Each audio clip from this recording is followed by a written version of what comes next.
சற்று முன் வெளியான முக்கிய அறிவிப்பின்படி போக்குவரத்து கழக ஊழியர்களுடன் அமைச்சர் சிவசங்கர் இரண்டாவது நாளாக 15வது ஊதிய ஒப்பந்த தொடர்பான பேச்சுவார்த்தை. செய்தியை முழுமையாக கேட்கறதுக்கு முன்னாடி நம்ம சேனலை சப்ஸ்கிரைப் பண்ணலாம். சப்ஸ்கிரைப் பண்ணிக்கோங்க. மறக்காம பெல் பட்டனை கிளிக் பண்ணிக்கோங்க. அப்பதான் நம்மளுடைய அப்டேட்டட் நியூஸ் உங்களுக்கு உடனுக்குடன் வந்து சேரும். 15வது ஊதிய ஒப்பந்த பேச்சுவார்த்தையை விரைந்து முடிக்க அரசு போதுமான நடவடிக்கைகளை எடுத்து வருகிறது என்று போக்குவரத்து துறை அமைச்சர் சிவசங்கர் தெரிவித்துள்ளார். சென்னை குரோம்பேட்டையில் உள்ள போக்குவரத்து பயிற்சி பணிமனையில் 15வது ஊதிய ஒப்பந்த தொடர்பான பேச்சுவார்த்தை நேற்றும் இன்றும் போக்குவரத்து துறை அமைச்சர் சிவசங்கர் தலைமையில் நடந்தது.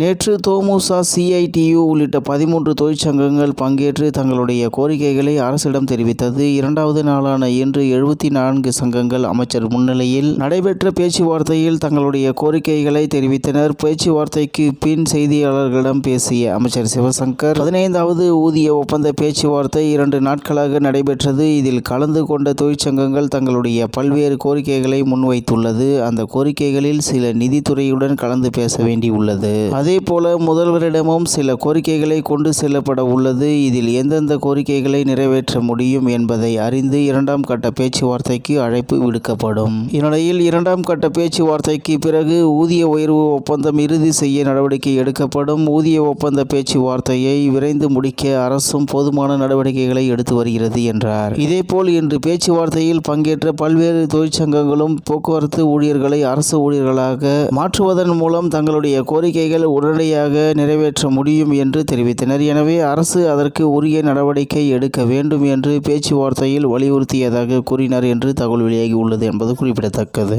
இந்நிலையில் 15வது ஊதிய ஒப்பந்த பேச்சுவார்த்தையை விரைந்து முடிக்க அரசு போதுமான நடவடிக்கைகளை எடுத்து வருகிறது என்று போக்குவரத்து துறை அமைச்சர் சிவசங்கர் தெரிவித்துள்ளார் என்று தகவல் வெளியாகி உள்ளது என்பது குறிப்பிடத்தக்கது. இத்துடன் இன்றைய முக்கிய செய்தி நிறைவு பெறுகிறது. மேலும் இது போன்ற செய்திகளை உடனுக்குடன் தெரிந்து கொள்ள RK நியூஸ் தமிழ்நாடு சேனலுடன் இணைந்திருங்கள். நன்றி, வணக்கம்.